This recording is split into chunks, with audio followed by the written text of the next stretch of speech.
Boundaries. Boundaries, boundaries, boundaries, boundaries, boundaries.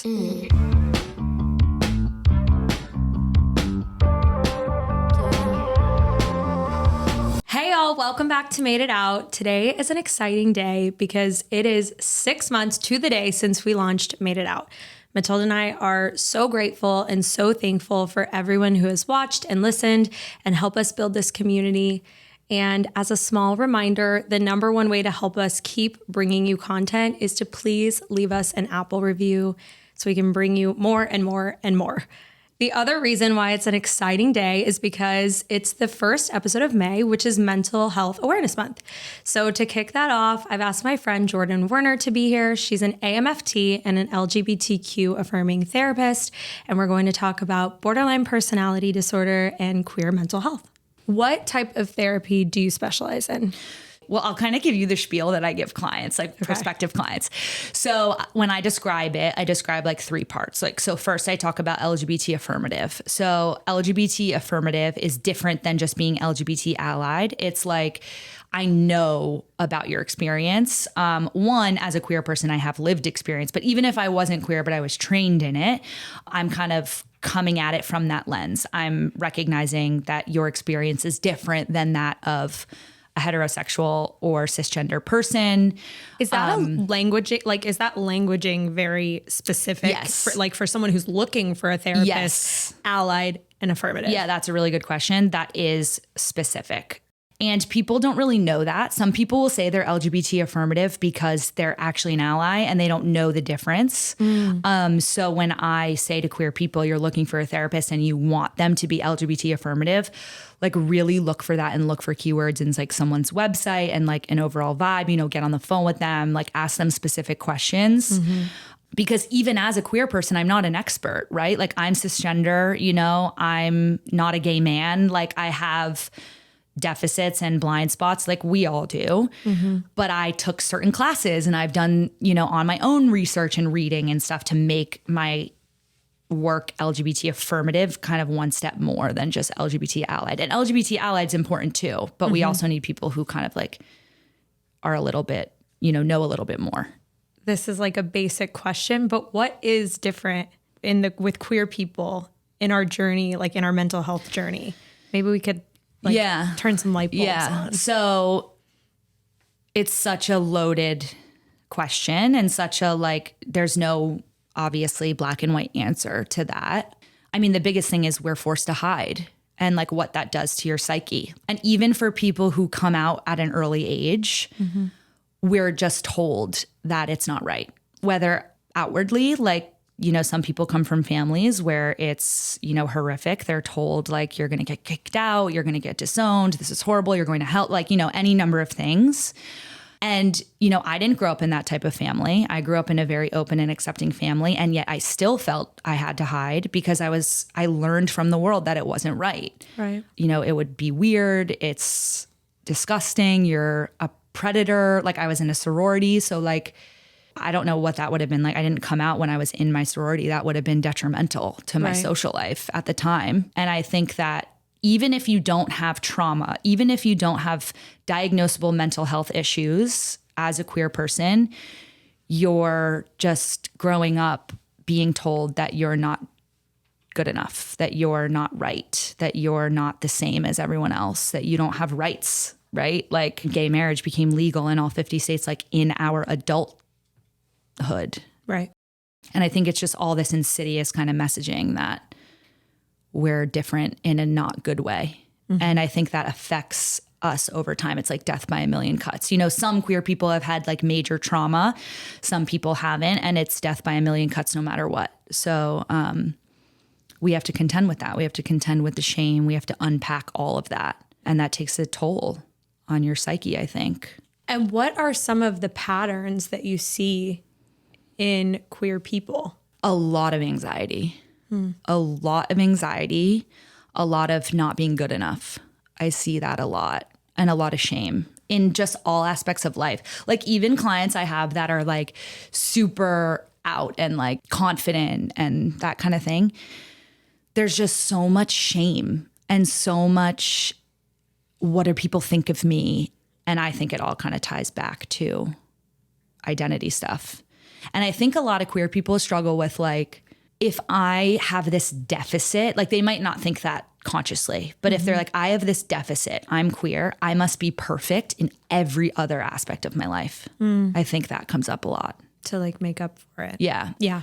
So that's one piece. And then the other piece is I'm trained foundationally. There's like 3 kind of levels. So I'm the first level trained in DBT, which is Dialectical Behavior Therapy. It's really good for people who experience dysregulation, like really intense emotions.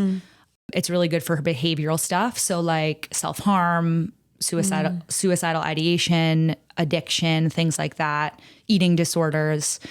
So a dialectic in this context is 2 opposite things that can be true at the same time. So I always use the example, if you're in a fight with your partner, you're feeling, I love you and I'm mad at you. And we live in a world full of black and whites, and they're always, society is like trying to push black and whites on us. Like, oh, this person hurt me, like they're bad. This person did this, they're good. And all of us kind of struggle with black and white thinking. And dialectics help us to make space for the gray area and hold space for the gray area, which can be really uncomfortable. But that's really what we're feeling in the moment, right? Right. It also can be uncomfortable being mad at somebody that you love and trying to contend with both of those things. So that's what I really like to use DBT for. And like, I look through that lens for my own life too. And then the third thing is I really like to bring in society. Like, what has society taught us? How has it influenced our thoughts and feelings and behaviors that we don't even realize? And what things can we let go and kind of look at? So that's kind of like my 3-pronged like spiel that I give clients. I love it. What does a session look like? Because I've only done just regular talk therapy. Yeah. So I right now do regular talk therapy. Okay. And I use a DBT informed lens. So I'm bringing in tenets and like concepts from DBT to influence my work. Got it. And what type of person is DBT good for? So DBT was originally created for personality disorders. So borderline personality disorder specifically, and that's what I have experience working with. Now they realize that DBT is really great for all types of mental health issues, and I employ DBT like for all different things. But it was originally created for borderline personality disorder, and in my opinion, people who have borderline personality disorder would really benefit from DBT. Got it. Can you explain borderline personality disorder? Yes. Borderline personality disorder is an attachment injury, so like attachment trauma, mixed with emotional sensitivity or emotional vulnerability and inability to regulate emotions. So it's like a 3-pronged kind of thing that is a perfect storm. We all have a certain level of emotional vulnerability. Like some people are super sensitive. Some people are, not sensitive to things. So like if you have like a 3rd-degree burn and you go outside and the wind blows, that's going to affect someone with a burn a lot more than it would someone without a burn. So that's kind of how I think about emotional vulnerability. And we all fall on that spectrum somewhere. So we have that sensitivity, something, triggers us. And then we experience this like overwhelming feeling, maybe it's anger, maybe it's sadness, whatever. And then we don't have the ability to cope. So we're going to lean on other things. And, this is a human experience to some degree, but in someone with BPD, it's really extreme. And it's like interrupting their daily life. It's interrupting their relationships. Maybe they're self-harming, maybe they're drinking, maybe they have an eating disorder, maybe they can't keep a job, and that's even a spectrum. It's a really elusive diagnosis. So it's like hard to explain in really clear-cut terms. So you have to have those 2 things and then plus some sort of attachment trauma? Yes. Oh yeah. Thank you for bringing that up. So that's the biological part. And then the social part is the attachment trauma. Got it. The social part is some sort of traumatic invalidation. So it can be something really severe, like the psychology community, we say like big T trauma, like physical, sexual, emotional abuse, things like that. Parents who are addicts, they're in and out of the house. Your attachment is really unpredictable. Like one day they love you, one day they don't, things like that. Or it can be really subtle. you know, day-to-day invalidation, like being dismissed by a parent. An example I like to give that kind of paints this picture is, say you have a mom and a kid, they're like shopping at a clothing store. The kid's like playing quietly with toys and the mom's shopping. And the kid comes up to the mom and is like, I want to leave, I'm tired. And the mom's like, okay, 10 more minutes. But then 20 minutes go by. The kid comes back and is like, you know, getting more agitated, like, I want to leave, I'm tired. And the mom's like, 10 more minutes. And same thing happens again. And then finally the kid has a full-blown tantrum. And then the mom's like, we're leaving, da da da da, and like blames the kid for that emotional outburst. So a few things are happening in that instance. One is the kid is being their feelings are being invalidated. They tried to communicate and they were dismissed. Yeah. And then another thing is they're confused by their own emotional experience because they were trying to communicate that they were tired. Then they had an outburst and then they got in trouble for that outburst. So they're like, should I be this upset? Like, I'm not really sure. So it sends miscommunication signals to the kid. So like that example by itself is not going to end up, you know, with something traumatic happening or like guaranteed personality disorder or whatever. But if that kid has the perfect storm and that kind of stuff is happening all the time, you know, that could happen. Right. As that kid gets older. But it sounds like that example probably happens to every parent. Yeah. Like on a grand scale level. Yeah. So how many people actually do have borderline personality disorder? You know, I don't know. I think it's really commonly misdiagnosed. It's really commonly misdiagnosed as other things because it can look like a lot of different things, you know, like especially if they're having behaviors with it, it can like go along with other stuff and it can look like other stuff. So like it can look like bipolar. It can look like schizophrenia sometimes if it's really severe. It can look like just anxiety. It can look like just depression. Addiction can be mixed in. Eating disorders can be mixed in. So people get misdiagnosed. So they maybe go their whole life getting like, I don't want to say the wrong type of treatment, but maybe not the best treatment for them. And also I think it's getting more, not popular, but like more talked about because of TikTok, like, which is like funny, but also a real thing. People are coming out on TikTok and talking about symptoms and people are seeing it and being like, oh, maybe that's me. Something else that happens too is people who suffer from BPD have difficulty tolerating distress, which then can lead to difficulty taking accountability, which can lead to defensiveness. So it can be really hard to talk to someone in your life that may have some of these symptoms because they might not receive it well. Right. So I think that's also why it can go under the radar. And it also, for some reason, I mean, I guess I know the reasons, but it's really stigmatized. People don't want to be diagnosed with this. People don't want to talk about this. The general public is like, oh, they have BPD, they're psycho, they're crazy, they're an abuser. You know, people will say things like that. So I think people are really scared. So I think if they might know, oh, I might have some of these symptoms, they don't want to tell anyone because they're scared to get that diagnosis or scared for what that will mean. Yeah. We've touched on it like here and there, but what are the symptoms? Okay, so I brought a book with me. It's called I Hate You, Don't Leave Me, Understanding the Borderline Personality. So I think this is really great for like mental health professionals. It's really great for family and friends of someone who might be struggling with this. And it's really great for like someone with BPD themselves. So I want to give some examples and then we can kind of talk about like the diagnosable stuff. Perfect. So I'll just read from the book. So who are the borderline people one meets in everyday life? So she is Carlotta, a friend since grade school. Also, I'm just going to say these names are from the book. They're not real people. Over a minor slight, she accuses you of stabbing her in the back and tells you that you were really never her friend at all. Weeks or months later, Carlotta calls back, congenial and blasé, as if nothing happened between you. So that's a really common experience.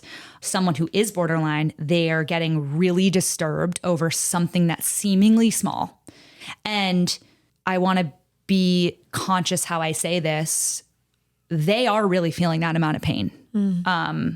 I don't think it's fair to dismiss it as like, oh, it's no big deal. You know, like even though I might not think it's a big deal, to them it really is. And like socially, it might not be a big deal. And that's why it causes problems because they don't know how to regulate those feelings. Right. But to them, it feels that bad, you know? So that's why they react that way, because it feels that bad and they don't know how to cope. So like having something bad happen to them and them cutting that person out. And then, you know, in a couple of months, acting like nothing happened at all. Here's another one. He is Bob, a boss in your office. One day, Bob bestows glowing praise for your efforts in a routine assignment. Another day, he berates you for an insignificant error. At times, he is reserved and distant. Other times, he is suddenly and uproariously, quote, one of the boys. She is Arlene, your son's girlfriend. One week, she is the picture of preppy. The next, she is the epitome of punk. She breaks up with your son one night only to return hours later, pledging endless devotion. If the people in these short profiles seem inconsistent, it should not be surprising. Inconsistency is the hallmark of BPD. Unable to tolerate paradox, those with borderline personality disorder are walking paradoxes, human catch-22s. Their inconstancy is a major reason why the mental health profession has had such difficulty defining a uniform set of criteria for the illness. I'm just trying to think, because that is, I feel like, that black and white thinking. Yeah. But everybody has that to some degree, so it's hard. How do you really characterize someone as BPD and not just... Yeah, so I'll read you the, we're going to have the same thoughts after I read you these. These are like the diagnosable criteria from the DSM-5, which is what is the book that, you know, mental health professionals diagnose from. I want to make a note on diagnosis, though.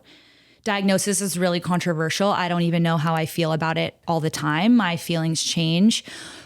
In the world we live in, we need diagnosis. That's how you get care. If you need accommodations in school, or you need a certain type of medication, or you need a certain type of doctor, you need a diagnosis to get those things. That's just the world we live in.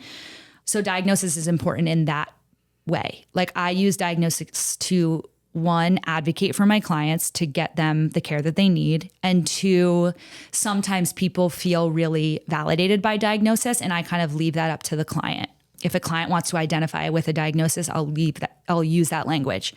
If they don't want to, we don't have to use the diagnosis. Right. So I just want to say that like diagnosis is a sticky thing. And, you know, for anyone listening and watching this, just because you have these things doesn't mean you meet a diagnosis. You know, it's a lot, as we're talking about, like nuanced. Yeah. It's a lot more nuanced than that. Okay, so 9 criteria: frantic efforts to avoid real or imagined abandonment, unstable and intense interpersonal relationships, lack of clear sense of identity, impulsiveness in potentially self-damaging behaviors such as substance use, sex, shoplifting, reckless driving, binge eating, recurrent suicidal threats or gestures or self-mutilating behaviors, severe mood shifts and extreme reactivities to situational stresses, chronic feelings of emptiness, frequent and inappropriate displays of anger, and transient stress-related feelings of unreality or paranoia. And, you know, we can read those and be like, well, I feel every single one of those sometimes. Right? To one degree or another, we all struggle with the same issues as the borderline patient, which is what we've been talking about. The threat of separation, fear of rejection, confusion about identity, feelings of emptiness, and boredom. The discriminating factor, however, is that not all of us are controlled by the syndrome to the degree that it disrupts or rules our lives. So that's the difference. And that's really hard to pin down. And it's different in every person. Even if we lined up like 10 people that, you know, meet the diagnostic criteria for this and have been in treatment and all those things, it's all going to look different from person to person, which is like anything. Other than the examples that you read in the book, when someone comes into your office, what are some of the signs maybe that they have? Yeah, that's a good question. Like if I'm starting to think, oh, maybe this person has some personality traits, I'm looking at a few things. One is their relationships.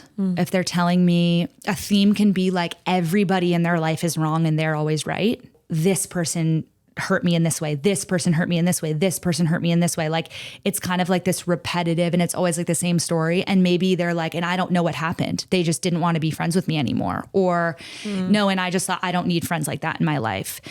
Another example could be like the person in your life who's anxiously attached to you or to someone you know. Like, are you mad at me? Are you mad at me? Are you mad at me?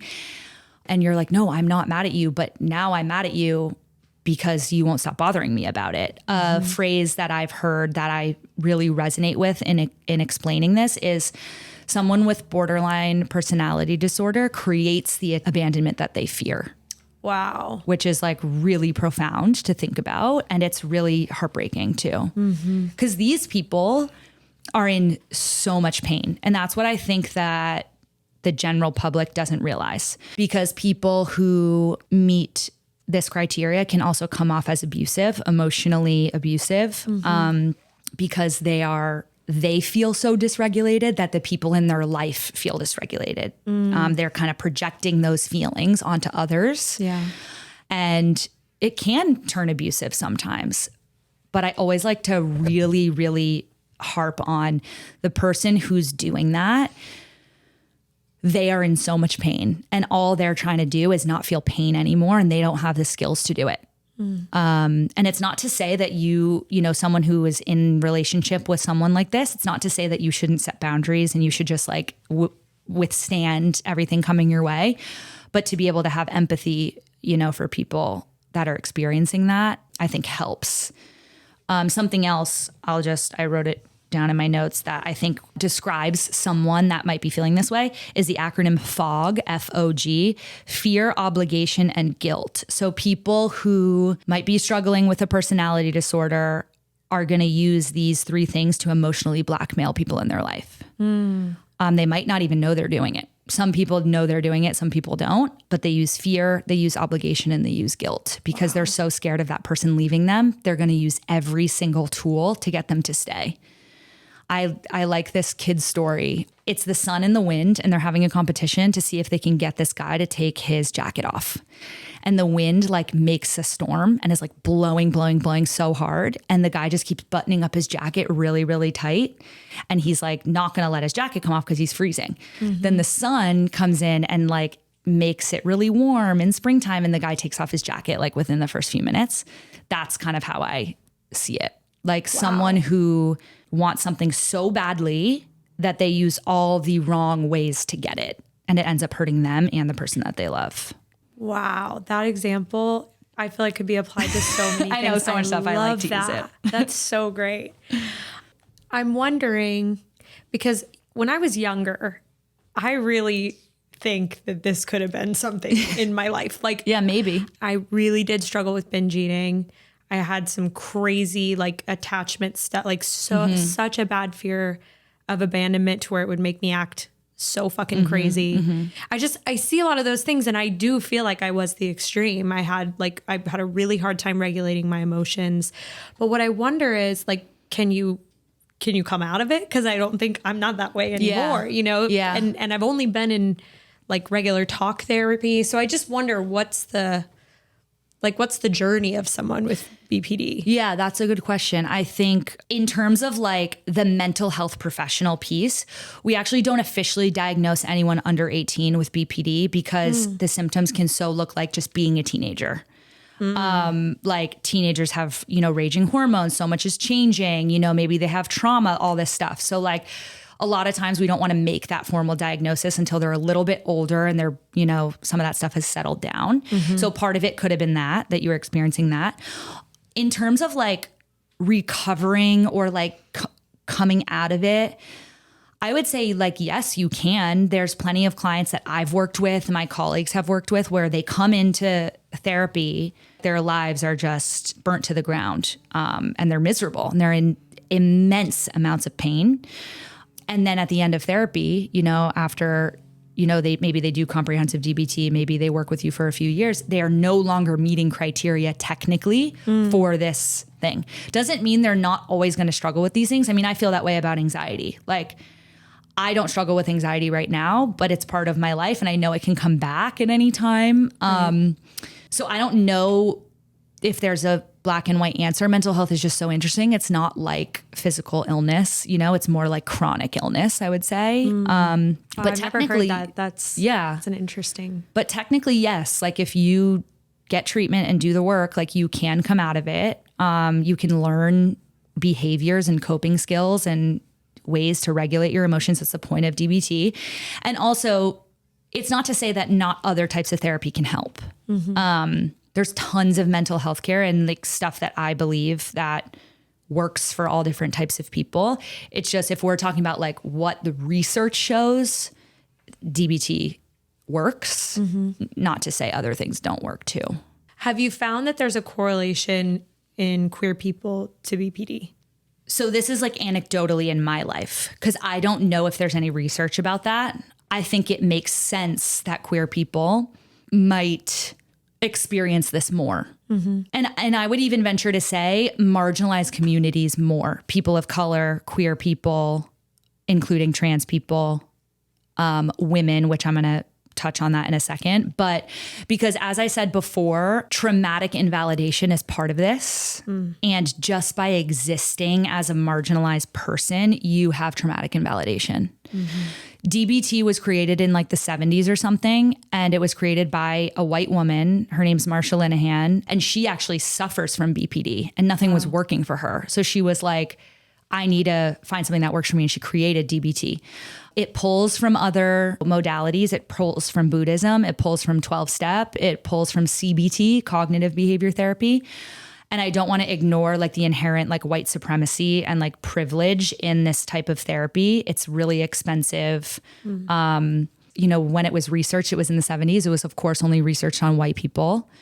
So it doesn't take into account as much the traumatic invalidation that queer people and other marginalized groups have just by existing in a white supremacist and patriarchal world.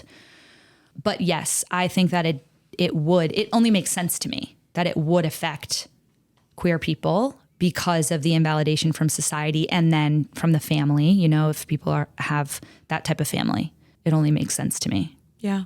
But I want to be clear that I don't know if that's like proven. Sure. Or even has been studied. And what were you referencing talking about women? Oh, yes. Some people think that BPD is a patriarchal diagnosis that's given to women more often than men.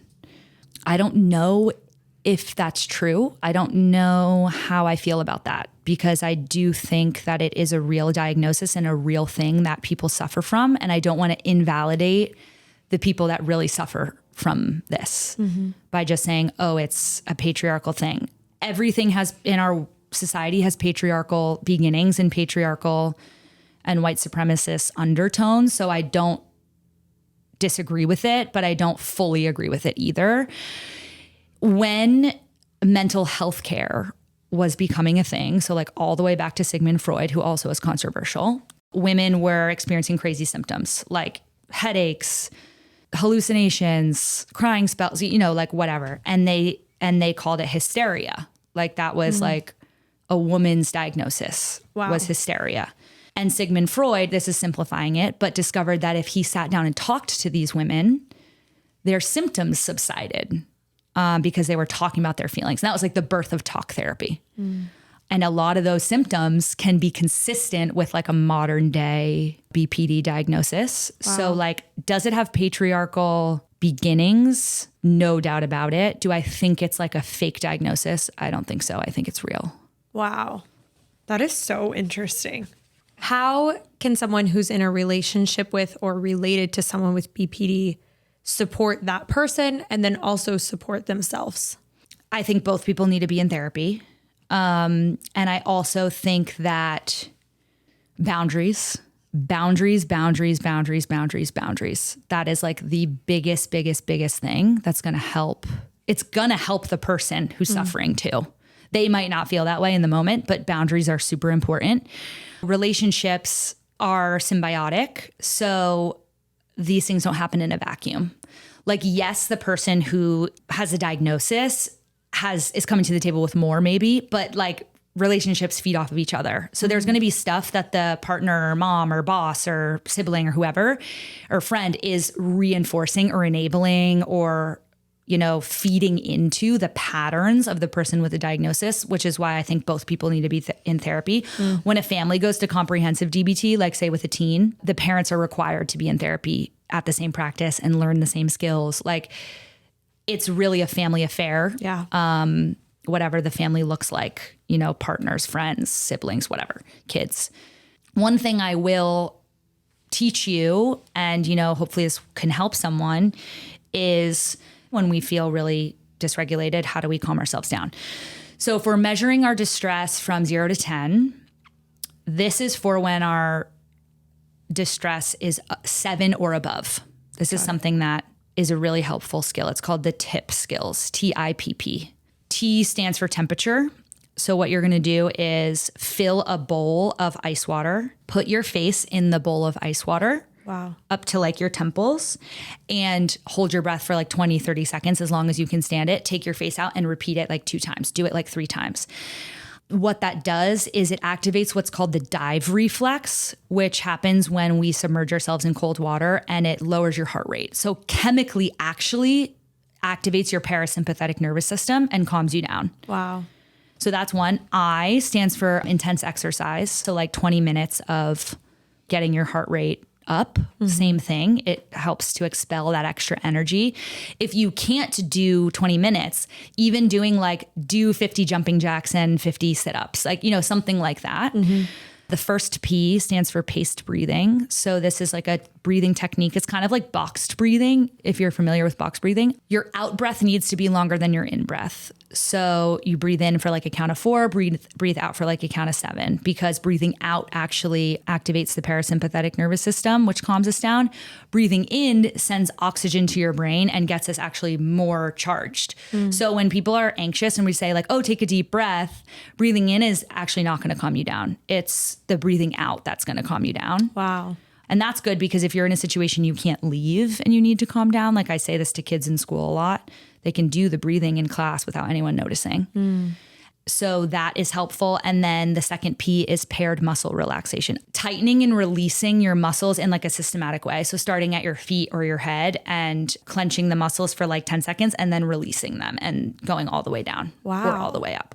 So like pick one that works for you and use it. That can, when you're really angry, when you're really upset, this is like when you feel out of control, your emotions are in control, you're in the passenger seat. You feel like drinking and you're not supposed to. You feel like self-harming, you feel suicidal, like any of that stuff. Even if you're in a super heated argument with someone and you can't calm down, it's really good tools to use. That is so helpful for all of us. I love that. I know, I have to remind myself to use them. I had heard of the box. Yeah. Well, because I do yoga. Yeah. And so that was yeah. it. And I love box breathing. Yeah. Because it's in, up. You go in, you up and then hold it and then let it out and then hold it. And yeah, it's similar. Yeah, so if that works for you, do that, you know? Like it's very similar. Is the theory just the longer breath out and Yes. bringing awareness to Yes. the breath? Yeah, that makes sense. I love it. What do you suggest for someone who thinks they might be struggling with BPD? Go to therapy, bottom line, but be careful. I suggest DBT. I'm not going to say that's like the end all be all, but I think DBT, because the thing about DBT is that therapist is going to understand what they're dealing with. The thing that happens is a lot of people with BPD will go to a therapist. The therapist doesn't pick up on it or has no experience through no fault of their own. The client doesn't know what they're dealing with. And then they end up in the same cycle relationally that they're in with every other person in their life. And the therapy is not helping. So I suggest DBT, someone who knows what they're dealing with.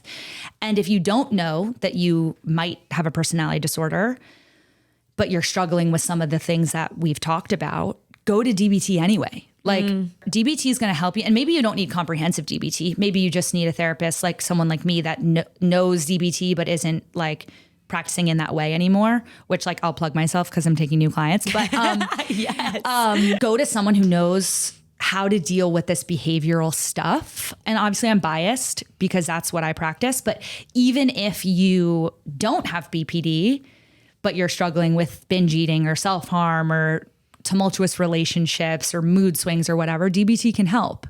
So I think anyone that feels like they're feeling this way, look into DBT. The book that I brought today, I Hate You, Don't Leave Me, read a book, see if you resonate with it, listen to a podcast, like do some research if you want to just start out. But DBT is definitely the research-based gold standard treatment. Got it. This isn't a trick question. I'm just curious for anybody who maybe can't afford therapy at the moment. Is there anything you could be doing on your own? If you think you have it? That's a good question. And it's really real. Mental health care is so expensive. You have to have some sort of privilege to access it, unfortunately. There is this one website. It's like a database. It's called Open Path Collective. It's a database or a directory of therapists, and you can filter it. You can say like, different things that you're looking for, whether it's the type of therapy, what you're suffering with, if you want a female therapist, male, non-binary, whatever. And the rates are $40 to $70 a session. Wow. So that's a really good place if you want therapy and you can't afford something. So that's a really good place to look. And this is my personal opinion, but 12-step is really similar to DBT. Wow. And I'm not saying for someone who's like not an addict to like go into like a 12-step community and like, it's obviously a fine line, but 12-step is like, it's free and it employs a lot of some of the behavioral stuff that DBT does and a lot of taking accountability, a lot of looking at your own part, how you can change your relationships, stuff like that. And, there's a million 12-step fellowships. Like it started from AA, but there's like Overeaters Anonymous and, Debtors Anonymous and, sex and love addicts. Like there's all different ones. 12-step has its own host of flaws. It's not a perfect program. I mean, I'm a member of 12-step for alcohol and drugs, and I love it. But I notice a lot of similarities. And so if a lot of people who have personality traits are also struggling with substance use and other stuff, and maybe 12-step is a way for them to get some of that help that is free. That's really great advice. Okay, now I want to know, what are you working on in therapy? Okay, so I've been with my therapist for as long as I've been with my fiance. Wow, which is a long time. Yeah, 7 years. Wow. You know what? I work on, it's hard to say because I originally went to therapy for anxiety. So I was working a lot on like, symptom management, like figuring out my anxiety because it was so acute. And now I'm not struggling with that as much. In the last 2 years, I've been sober almost 2 years. Congratulations. Thank you. And I was working on sobriety a lot, like with him and how that connects to like anxiety and my identity and all of that kind of stuff. Right now, I think, and this is a continuous thing, I'm working on a lot of, I think I'm working on black and white thinking. I will share a little bit about it. So like with everything that's been going on in the world the past, 5 years or past since everything came to a head around COVID and Black Lives Matter, I have struggled a lot with, as I'm sure many of us have with loved ones having differing opinions to me.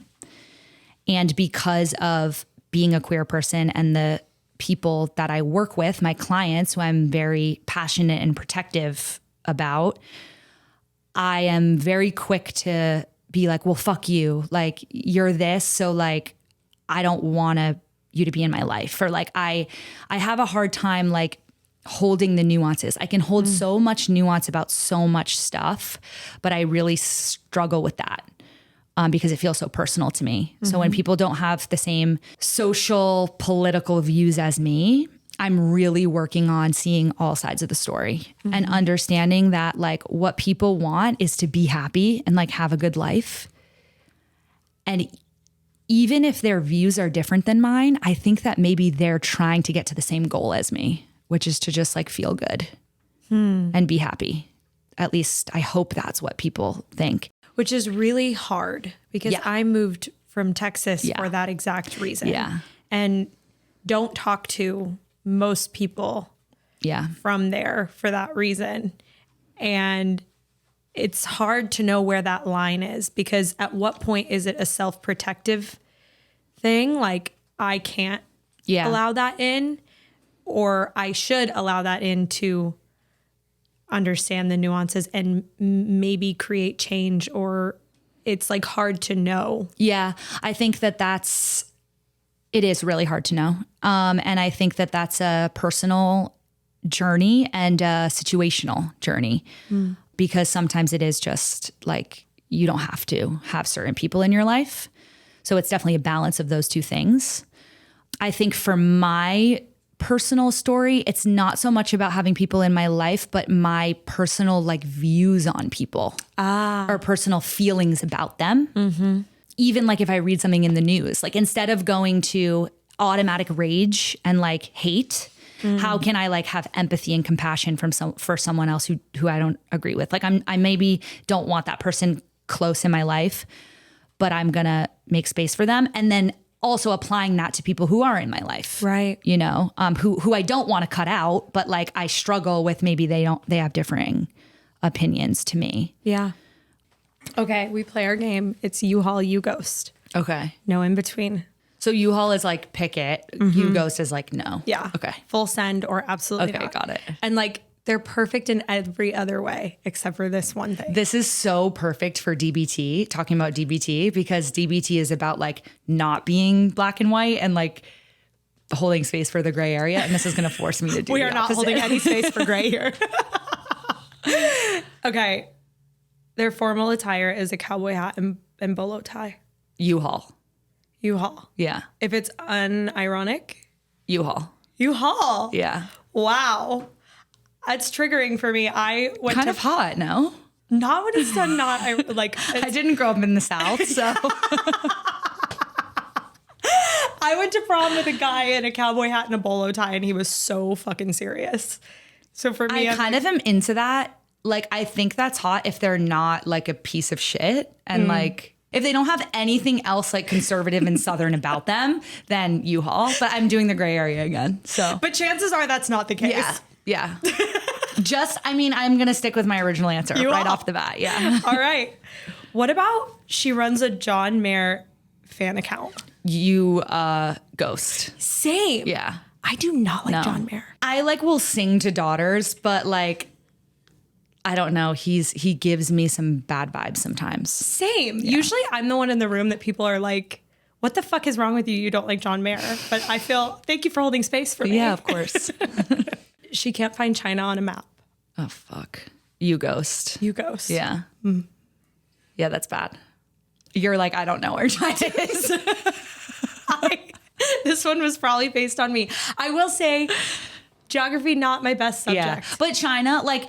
Okay, smaller countries, fine, not a big deal, but like that's... I think I could find China on a map. Yeah, because it speaks to like their overall intelligence, like around, in general. You're right.